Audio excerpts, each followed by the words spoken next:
Aunty খেতে মরিচ তুলতেছিল। তারপর সে মরিচগুলো বাসায় নিয়ে আসে। মরিচগুলো সে পানি দিয়ে ভালোভাবে ধুয়ে নিল।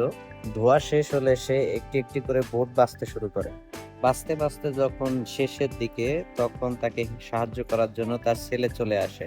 তার ছেলে মরিচগুলোকে কাটতে শুরু করে। মরিচগুলো কাটা শেষ করতে করতে সন্ধ্যা নেমে আসে।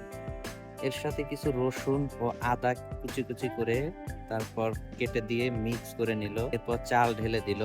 তারপর ভালোভাবে মিক্স করে নিয়ে একটি প্লাস্টিকের বোতলের ভিতরে ভরে নিল। এরপর এটাকে রেখে দিল একটি জায়গায়। সকাল হলো, আন্টি পানি গরম দিচ্ছে। তার ছেলে একটি হাঁস নিয়ে আসে। হাঁসটি পানিতে ভালো করে চুবিয়ে নেয়।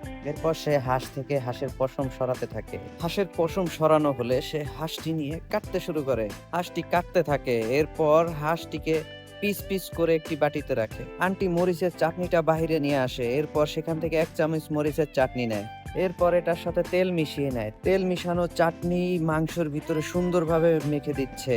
চাটনি মেশানো শেষ হলে তার সাথে কিছু আলু ও ধনেপাতা দিয়ে দেয়। এরপর সেটাকে রান্না করার জন্য চুলার উপরে দিয়ে দেয়।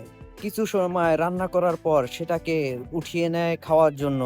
খাবারটা দেখে খুবই সুস্বাদু মনে হচ্ছে। এরপর তারা ভাতের সাথে মিশিয়ে এটাকে খুব মজা করে খেতে থাকে।